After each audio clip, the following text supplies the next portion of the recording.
And we're live. We're back. Jessica, season 5. Can you believe it? 5 seasons. And this is coming out in the 5th month. If it all works out, and the 5th month is Mental Health Month. In the Yes. States, that's May. And I have a quick question for you. How's your mental health? Honestly, Dennis, not so great right now. You're so honest. I appreciate that. Most people would have said I'm fine. I know, isn't that a canned response?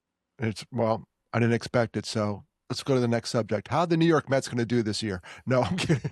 I know nothing about the New York Mets. No, it's funny. Absolutely nothing. If you say, it's funny, we say, how you doing? And most people don't even want the response. But today I want the response. You know, you talk to people, how you doing? Fine. How you doing? Fine. It's almost a throwaway line. Yeah. And we got to get away from that. So I did mean it. I'm being a little flippant in the beginning. I had a lot of coffee. But how are things going? They're going. I think I'm sure we talked about it many times that I started my own business this year in January. That's stressful. It's, the 5th month. So I'm getting into, I'd say 4 months. And it is, so I've realized something. You open a business, you build it, you learn how to manage it, and you actually do the work. So it's, when you have a job, a nice comfy job, you go to your job, you don't care how the bills get paid. You're going to get your check every other week. You don't have to think about it. You're going to, most of the time, unless you're in sales, and I wasn't, you're going to have that ready-made work. And I thought I was stressed then. Man, I don't even know that I knew what stress was, really. Well, now you're touching all facets of the business because you are in a business where you're an entrepreneur now. And Yes. What is the expression they use in sales? You kill what you eat what you kill. Yeah. And it's so funny you said that because yesterday I'm in business for myself. The Half for Sorrow Foundation is a 501c3, and I'm the sole employee, and I draw a small salary off it. The other day I got a check from a speaking gig, and I left it in the car. Like I totally forgot about it. Like I went to the mailbox. I was excited that it showed up. And then I get back in the office like, where is that thing? I don't have dear. it. It was a lot of money too. I need it. And I run back outside, like, where is it? It was in the back seat of the car. I just took all the mail and just chucked it. Yeah. In that mail was a check. I don't think I would have forgotten that, Dennis. But, hey, if Well, my mind's on something else, who knows, right? It was. What's your mind on right now? Just the business 24/7? Yeah. Yes, it is. I've been waking up. So I went to my doctor yesterday. Self-awareness is so important with your mental health. And we're human. You and I talk about, our suicide loss and and helping others navigate resources and tough topics. And then sometimes we're human too, and we have to do that for ourselves. And so I was telling my friend and my doctor, I said, I talk about these things. I work in this all over the state. I forgot about me for that I need to use those resources. Isn't that funny? It's classic. It's just a Yeah. classic self. We forget about self-help. I say it all the time. Self-care is not selfish. And then there I am burning myself out. Right. I literally did a gig last week. I think I talked about I drove 3.5 hours, spoke, had dinner with the guys, and I drove home 3 hours. I was driving with one eye open, and I did it to myself because the next day I had something local I had to be at. I did that to myself. And that's not self-care. I'm going to fry if I keep doing that. And why do we do that to ourselves? We're sitting here telling folks not to do things. Take care of yourself. Because we're human. And we're also, here's what so I went to the doctor. I said, I need help. She and I talked about what would be right for me. I've been resistant to medicine because I've taken it. I don't have a problem with it. I think it's great. I just didn't want to take it anymore. I wanted to try and see if I could do things without it. And I'm not dependent upon it. I haven't taken it in many years, but I was like, I really think I need something right now because well, first of all, I'm 52 years old. I'm a female. We have that thing called menopause, ladies. It's real. I know you don't understand, Dennis. We talk a lot about men's health and, what men are not addressing their mental health needs. Sometimes us women do the same thing. Hormones are crazy, like teenage girls. We went through that. Now I've learned that the downside of it. is the teenage life of old age. I love that. Big That's change. my new thing. Yes, we're the adolescents of old age. And so, yeah, I'm starting a medicine and also good for you. Hormone replacement. Good for you. Well, here you are. You come on this podcast. We tell other people to, and you're putting yourself out there. You say, I'm starting a medicine. And it used to be taboo. I mean, back in the day. Now, shoot, there's no stigma with that. You need a little help. You need a little help. Yeah, and I want people to say it out loud. When do you start the medicine? Yesterday.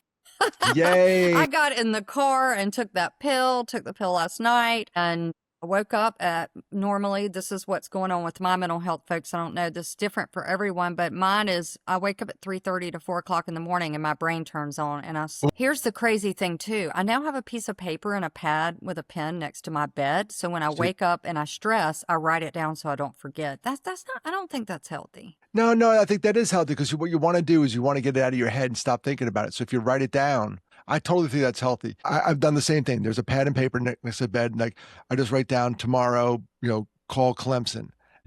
Then I put the pen down. Like I don't have to worry about that. I just dumped it. Because if I don't write it down, like how are you going to remember that, Dennis? You're going to remember that? You're laying in bed going, tossing and and also sometimes, well, my wife's there, but sometimes I'll grab my phone and say, hey, Siri, set event for tomorrow at 9:30, call Clemson, a customer. And then it allows you to go to bed, creates the event, but that makes a lot of noise. The light comes on, then she gets up. But 3:30 seems to be like the witching hour at our house too. Yeah. Yes. And it's not pleasant thoughts. Like I wish I could wake up and pretend I was laying on the beach and the warm sun was on me. But it's, and at my previous job, so, I left a job and I would wake up for that particular reason because, well, many reasons, but just not the same stress. It was a lot of financial stress then, a lot of where am I going with my life? And then I made this decision and it's a different stress. So I'm like, I started to wonder, is there ever going to be a time when we can truly let go? I don't know. The answer is never. No. It should get easier, retirement and all that stuff. But, you got to keep active too. You don't want to just fade away. Yeah. Sleep is so underrated as far as a mental health contributing factor in a So negative way. important though. Oh my gosh. I do sleep score. I have an Apple Watch and I check my sleep score. How'd I do? And we started walking the dog hard at night because he started waking up at night. The other night he got up like 3 times. And when he gets up, I get up. Not good. Not good for any of us. And it's so underrated. So we try magnesium glycinate or glycinate, no matter how you say it. Tried that. Tried all this stuff. This is terrible because I'm a man of faith. If my wife and I are both up and we're kind of like, hey, are you up? Yeah. We'll put on the Bible app and have the Bible read it to us. There's an app where you can have the Bible read to you. And don't tell my pastor because I start thinking about that story and not my story, and I fall asleep. So if I ever tell my pastor, Dennis, how do you go to sleep? I say, I just put on the Bible app and I go right to sleep. Terrible. It's golf in our house. Is it? Yeah. Just that put it on. The low voice, when we're talking like that. It's good. But yeah, I mean, I don't know. I'm gonna use the resources, folks. I'm gonna use the things that I talk about and spread. I'm gonna use those. So I think that gives me an opportunity to be able to speak of my experience with all the the groups that we could attend or the self-help.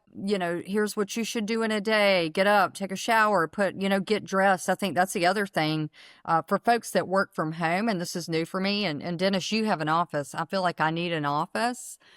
Because I do feel better when I'm out of my house. And so I think for us that work from home, there's a little bit of a challenge there sometimes too.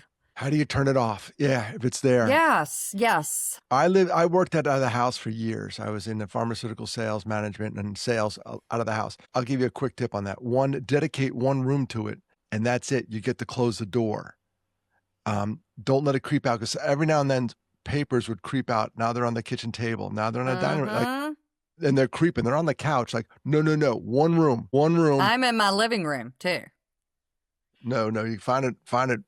I agree. A friend of mine converted a closet. Told. He had a walk-in closet. He got a skylight. He converted that to the office. So he wanted to walk out of there. He just had everything he needed was in there. Pulled the door shut. Gone. And then go down. The rest of the house is your house. There's another rule. I remember reading all about this. Is do not eat standing up. It sounds weird, but I used to go to the kitchen. No, I'm in between. I'm in the kitchen. I'm eating. I'm always like, what are you doing? I'm having lunch. I'm going to go back to work. And she's like, would you sit down and take the break? Would you just don't eat standing up and then go. And then, you know what else is weird? Do you feel guilty? I felt this guilt. So yesterday I was like, I'm actually going to take some time for myself in the middle of the day. Like you said, sit down, eat, do whatever. I don't even remember what I was doing. Sitting outside, I have a great porch. It's beautiful. It was a beautiful day. And I felt like, what are you doing? You're not, people are paying you to do work. Why are you sitting around? Like literally, I'm the worst boss ever. To yourself. Yes. And so these negative self-talks are happening. They're contributing to my mental health challenges right now, but I am dedicated to working through this and And coming out on the other side of it. it's interesting you went the medicinal route, and that's part of the puzzle. That's one of the many Yes, facets but of not mental all of health. it. Not all no, no, no, no, no, no. And there's a couple times in the suicide prevention business, I worry, and this is just be mindful of your health, mental health, is when someone starts a new medicine and when someone Mhm. stops a new medicine or they titrate off. Those are Yes. like transitional periods. I always often hear, often I do hear it a lot, is like, well, he just started a new medicine. Or It's what the my other dad that did. did he? Yes, he started a Ah, new medicine, and it's a very well-known medicine, but back in 92, it was new. And so that is part of the reason why I was a little resistant to yep. medication because I was like, I don't want to do that because I know what it did to my dad. But then I've also taken medicine in the past that, and some of the side effects, let's be honest, they do have certain side effects, some of the weight gain, which will cause stress too, sexual dysfunction. Yes, I said it online, folks, is a big thing. And so this medicine that she has me on, she promises does not have those side effects. And it actually works on the dopamine, not the serotonin. So, Okay. so we'll see. Serotonin receptors. I'm again not a psychologist, not a psychiatrist, a guy, but I often hear that introduction to new medicine and the titration. And the other one I wanted to say too is people start taking a medicine and don't do this, Jessica, is they take a medicine, they start feeling good, Hmm. and they stop taking it because they think they got better on their own. Yeah, I think that's a big deal too because I've heard this often, I don't want to have to take that for the rest of my life. Well, if you were diabetic and you had to Yeah. take insulin, would you stop it and say, I don't want to take this for the rest of my life? If it's keeping you well, probably not. Cardiovascular medications. This is a part of us not, seeing mental health as the same as other diseases. And it is. And so I am guilty of that. So I have to practice what I preach. And what I realized, so back to what we talk about often, this is a result of the trauma. This is a post-trauma behavior that I'm still going through 30 some odd years later from my loss because I feel like I lost, and we've talked about this before, a section of my life, my youth, because Mm. of my father's death. And I would say I was about 25 years old when I started to come out of the dark fog, I call it. And man, I had I had to make up for lost time. And I'm still trying to do that. And I don't know when I'm going to stop doing that. Maybe never. I got a quote. I put it on my computer. If you see me looking over to my other screen, I have two screens. Yeah, I'm high tech like that. And it's from Gandalf. And what was he from? J.R.R. Tolkien had that Tolkien, book. yeah. Yeah. The Hobbit. Yeah. He says, the quote is here: all we have to decide is what to do with the time that is given us. That's all we have to do is Yeah. decide what to do. And going forward, the time that is spent already, it's spent, it's gone, it's done. So I literally had to pull that out and I cut it, I printed it. This is how old I am. I printed it from the internet and then I got scissors and I cut it off and then I put it on my taped it. It's so old school. Like I don't have a Did you use screensaver. Scotch tape? Scotch. I did The Scotch big tape. roll that your teacher, yeah, that was a big deal. You That's got it. some Scotch tape. Scotch tape, and I did it, and then it's sitting staring at me. All we have to decide is what to do with the time that is given us. I would add two other words to that. Going forward, backward, done. I think the other thing too, though, is it is hard not to look at the past, especially when you Oh, may brutal. did things that you aren't proud of or that I've gotten a lot better with that. It's a part of my story and I embrace it because I embrace how far I've come.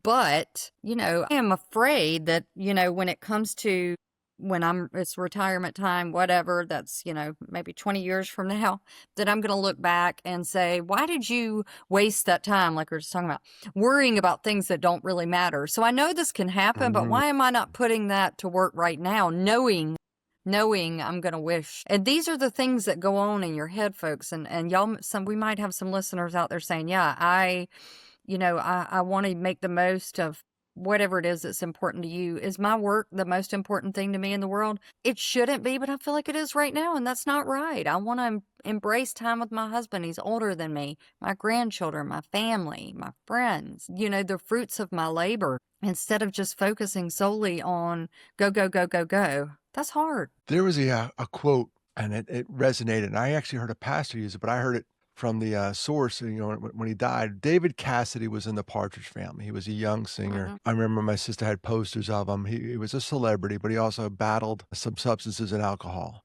And right before he died, he just said, I think his daughter was present, and she said, so much wasted time, so much wasted time. And that hit home. So much wasted time. Like every day is precious, every second. You could have a million problems, but if you don't have your health, you have one problem, right? And you always have those people that are dying and they put it all into focus. So Yes. why don't this is Dennis talking to Dennis, looking right at the camera, like, why don't I pretend in a weird way that I'm dying, which every day I'm closer to every day. Right. And That's there's right. why don't I start acting like that instead of wasting, going on the internet and doom scrolling. I had, Oh, yeah. I'm I going got to to be laying stop out, that too. These I'm going to be things that contribute. I'm going to lay in a hospital one day and they're going to say, yeah, you get time back. What do you want back? All the time I had on the internet. And I said, well, Yes. congratulations. You got 30 plus years back from your life because it's such a mind suck. I agree. And, the other thing is today I was working out and I'm like, I have friends that are dealing with chronic illness that are, Yeah. going through cancer treatment. I'm like, no, you're going to use your body because you're privileged to be able to do that. So it's this I'm working on being happy where I am right now and not always trying to look for the next best. What's going to happen here? How am I going to do this? But when you're a business owner, you kind of have to do that, right? Right. Yeah. So, yeah. I'm looking around my office where you're speaking because as you're talking about like all this stuff, I joked about how I had to print that out, that quote and paste it to I'm looking at my door. Every day I leave my office, there's a dear friend of mine, Daniel Edward Stearns, has his mass obituary program. It was the funeral program is on the door. A dear Mhm. friend, I'm going to cry thinking about it, but it's got his birthday, July 4th, 1962, and the day he died, March 21st, 2020, of brain cancer.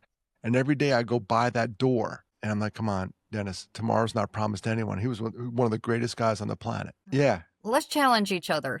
Let's Yeah. start live like what is that Tim McGraw song? Live Live like like you're we're dying. dying. That Well, we are sounds dying. weird. We're talking about a suicide prevention podcast, but this is about appreciating our life the way it is. Present. And what happens, Yes. we could tie this back to suicide loss. What happens with the suicide loss, at least with me, is we get very nostalgic for the past because Yes. in the past were my brothers. Right. I sat around my sister's dining room table not too long ago when I was back in New York and we busted out photos. And I'm sitting there with my camera, my phone, just taking pictures because she owns them, but I want a copy of them. And you get super nostalgic for what was. Yeah. And sometimes it prevents us from going forward. I think I know probably all generations did this. You get to a certain age, and this is scientific, our age, where you start looking back and thinking, you hear a song, you see a photo, and I really have been thinking lately, man, what a more simple time we lived in. We didn't have, to your point, the internet. We didn't have social media. We didn't have constant 24-hour news in our face, people being rude to each other. You just didn't have that. And I'm sad for that. I miss that. But then every now and then people rally. You'll see. I They hope shock so. you. They I shock hope you so. in a good way. I'm optimistic about the future. But I'm proud of you for coming on board, and talking about, I feel super negative, though. no, no, I don't want maybe the medicine hasn't kicked in yet. to. Probably not. I'm Give it, only on give, dose 2. give it time. Yeah. But a good friend of mine's is on a medicine, and I asked her about it, and she goes, "It takes the edge off." Yes. That's all she wanted. That's all she was on edge. There were some traumas and all that other stuff. She goes, "It just takes the edge off." And I think her quote was, "You like me much better with this medicine than you would without it." I'm like, okay, Yeah. we'll leave it at that. Maybe my husband will say the same thing. He knows. He's like, all right, I'm going to back off now. I can tell it's not a good time. He's standing there with your medicine bottle, like, "Did No, you take one of these today?" Yeah, it he's just like, I'm takes. just going to be quiet. Well, that's it. We have to know, especially guys, we know when we start digging holes and we just got to go, all right, I'm going to be quiet now. I'm going to stop talking. And usually my wife goes, "That's a good idea." Which is fine. Which is funny because my husband, and maybe you're like this too, it's not the talking, it's when he's quiet. I'm like, "Are you okay?" Like, I'm mean, probably. I mean, sometimes I'm a snake, So but hopefully it takes the edge off this yeah, medicine. and he's just quiet. We're So in addition to medicinal route, are you, because we're going to throw you under the bus this mental health month, are you Yeah, still seeing a therapist? I am, and I'm going to be seeing her as soon as I get off this call. And that's another thing, Dennis. So if Wow. we go to therapy, I realized also I spent a lot of my therapy complaining about my job before and not working on me. And so that's a new leaf I'm going to turn over, trying to navigate that. And I'm like, why did I waste all that time and money talking about that? That's just it. I never worked on me. Yeah, yeah, yeah, yeah. The job is always going to be there. It's always going to be a job, Yeah. no matter what you do. Yeah. And the life is full of people. So if I just get this new job, it'll be better. And they go over there and like, gosh, same stuff. Different paycheck. Yeah. Yeah. I do And have it's more control here, so I do like that. I have more control over things. I have to use that control, though. properly. Yeah, Yes, yes. properly. You and our producer, Tim, we're all self-employed, and so I'm grateful to have y'all so I can talk through things like this because it is a new world. It's exciting, but it's scary at the same time, and it's stressful. Did you, on that note, because you're a solopreneur, you have a partner, but you live in different cities and all that good stuff. Have you joined local groups like women leaders or something to get you out of the house? Like you have to go to a meeting, entrepreneur meeting. I'm speaking at an entrepreneur conference. I don't know if you know this, but I was in Entrepreneur Magazine. No, I did not. You did not know that. Yeah, it's back in like I don't have 2022. time for anything like that, Dennis. I do get to leave. I do go to meetings. I'm going to one this afternoon. I'm going to be spending time at our state house, which I'm super excited about. But All right. so yes, it's not that I don't think. I don't know. I haven't pinpointed it yet. I think it's life balance is what I'm going to be That's working it, on. work-life balance. I remember one time I was with a corporate America and we were doing a work-life balance thing and they had us doing these puzzles. And I swear we were doing it at 9:30 at night. I'm like, this is kind of weird. We're This doing is this not work-life balance. Wait a because minute. they had us in a hotel. Like, well, we might as well do it now. I'm like, well, let's not do that. I'm super sleepy. I go to bed at 10. So I figured out work-life balance. This will help you. Okay. You take the same words, work-life balance, and just remember, you're going to be working for the balance of your life. Didn't that help? No.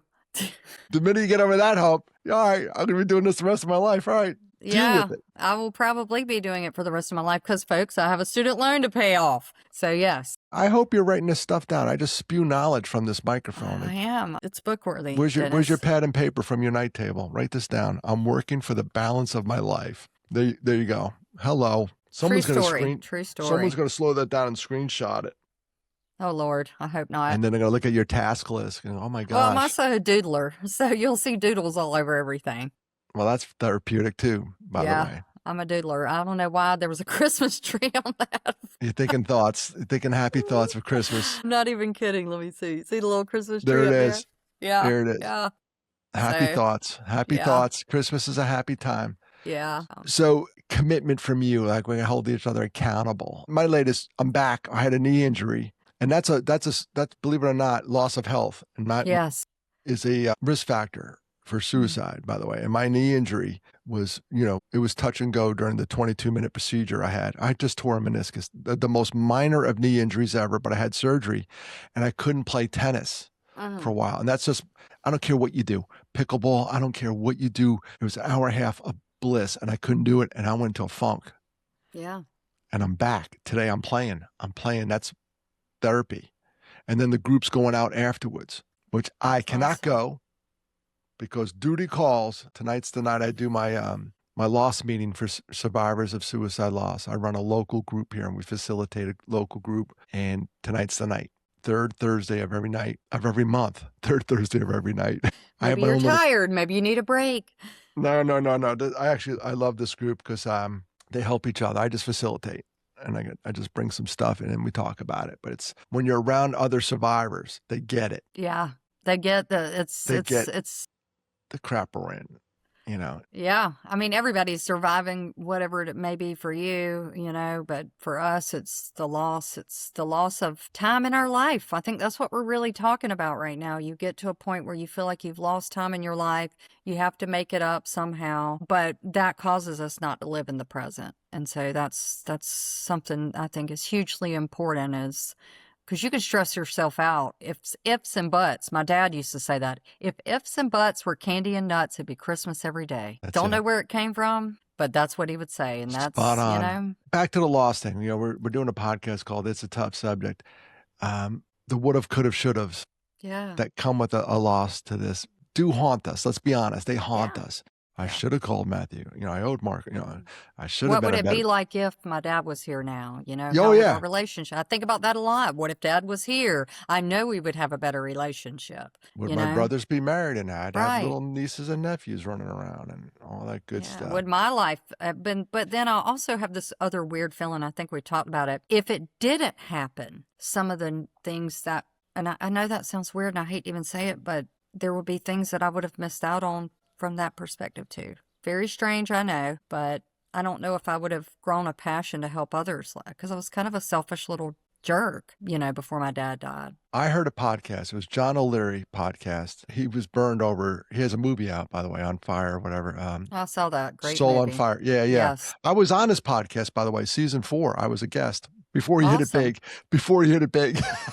And then like, Dennis The who? little people. Remember the little people. When he was scrapping for, we had a good episode, and he's a great guy. But he had another woman on one time. She was hit by a van while bicycling, and she's like a quadriplegic. And they both agreed. It's crazy to listen to his podcast, On Fire. They both agreed, if you can go back in time. Now, John was burned over like 90% of his body. This woman was hit by a truck. And they both agreed that if they go back in time, would they change it? And they both said no. Because it's Isn't that introduced weird? them. It's crazy because it's introduced them to this whole other world, more compassion, cooler people, unbelievable. Yeah, yeah. But it's really hard to say that to survivor of suicide, saying, if you go back in time, would you want your brothers back? And the answer is hell yeah. Because Yeah, I it would. wasn't my decision. I didn't get hit by the truck. I got hit by the proverbial truck when I got the phone call Right. and that they're gone. Geez, that's the truck that hit me. Yeah, I mean, maybe I would have, I don't know, maybe going in the past. But I also think through, like, my father made a sacrifice for me to be Oh, able to yeah. be who I To am. put you in the work you're in. And Yeah. it's funny, we're talking about this, and the good folks at the American Foundation of Suicide Prevention reached out this morning. There's a program, and people should know about this because I think it's woefully underutilized, and I'm a volunteer for it, called Healing Conversations. That is, if you lost a loved one to suicide and you want somebody to talk to. So in South Carolina, where I live, if somebody loses a sibling, and there's a bunch of volunteers, if somebody loses a sibling, they send it my way. I literally, on my computer right over there, I have to respond to one. And I don't get them too often. But if any of our listeners out there know somebody that's hurting, you go to the American Foundation of Suicide Prevention, I think it's afsp.org, and just Google Healing Conversations. And somebody like me will call you to see how you're doing. I think it's one of the, and I wouldn't do it if I had Mark or Matt. I wouldn't be a volunteer for that. That's right. So it has shaped our You might still be peddling drugs, the legal kind. Oh, folks. I'd be butt up in the gutter. I'd be drinking full. Who knows? I probably wouldn't even be here. I cirrhosis of the liver. I used to drink a lot. I haven't had a drink since Matt died. And then be fat and happy, living life, stock options, blah, blah, blah, corporate America, and miserable AF. Yes. Right? That actually helps me saying things like that. Like, you know what? We have good lives. Even though the stress is here, we're blessed to be able to do what we do, to be honest. It is a with blessing. And sometimes it can be a curse, but it's mostly a blessing. Yeah. Is that you get to go and take your misery becomes your mission. And anyone out there listening, because it's a tough subject, it didn't happen overnight.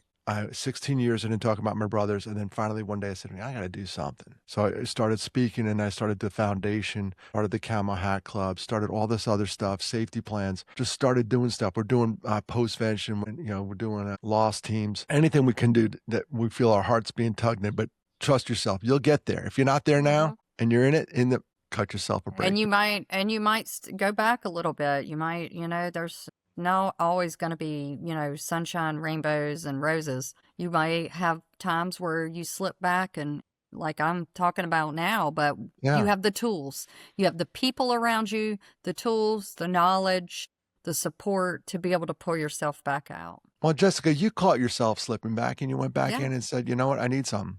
Mm-hmm. Whatever we're doing ain't working. That's right. That's right. And that's okay. Self-awareness. You got to be your own advocate. And I'm proud of you for coming on in season 5, fessing up, not even fessing up, just sharing, Yeah. that the struggle is real and you could have a podcast. You could talk about this stuff. And guess what? You still have mental health, That's right. no matter right. what you do. Mother Teresa had mental health issues. Absolutely. I'm sure she did. She's a woman of faith, but there was days that were good. There were days, she was out begging for money for the orphanage, and she didn't get it. But she always had faith and she always pulled through. So I'm sure she had her good days and bad days. She got hosed, by the way. Just a Mother Teresa story real quick. She died the same week that Princess Diana died. I didn't know that. Guess why? And I know when Princess Diana died because my niece was born right around that time, 1997. She got booted right out of the headlines because Princess Di knocked her right out of there. Here we have a saint. Basically, it was like it's our society. It was on page 6, exactly. A little small. Oh, by the way, in addition to Princess Diana and her driver and whatever, Mother Teresa died. Go online if you want the rest of the story. Now you know the rest of the story. I'm doing my Paul Harvey. Before I said it. Is that how we're ending now? I think some guy already used that to the best of his abilities, Paul Harvey. I think we just end by saying thank you, Jessica, for coming out here and talking about your struggles and then sharing that it's real and you're actually, there's many pieces to the mental health puzzle and you're going to go the medicinal route. And I'm proud of you for coming on there because a lot of people, oh, I can't tell anyone I'm on this. Oh, yeah, you can. Oh, and then yeah, you'd be shocked how many people go, oh, you too? Yeah. Oh, no. I say it out loud. I almost love the discomfort that sometimes it causes people because they're like, oh, you said that. And I'm like, yeah, this is, I am completely an open book about it because it truly does make people feel, less insecure about it. And I want to do that. It's important. All right. Well, I appreciate you fessing up and telling the world, being vulnerable because a shared joy is a double joy, a shared sorrow is half a sorrow. Cut it in half, get it off your chest, let people know where you are and how you're feeling. And by the way, we got to get a guest on here because I saw a thing. We're going to talk about it. Last episode, we talked about loneliness. And I gave you those tips how to combat loneliness. Andrew McCarthy has a book on loneliness, male loneliness. So I'm going to charge our producer, Tim, to get his butt on this podcast. Oh, my goodness. I was such a fan. And yeah. So, all right. That's it, folks. That's another edition. Jessica, thank you for kicking off Mental Health Month with your own personal my mental struggle. health challenges. Yeah. And we all go through it. Love you all. Until next time, folks. Peace. Peace.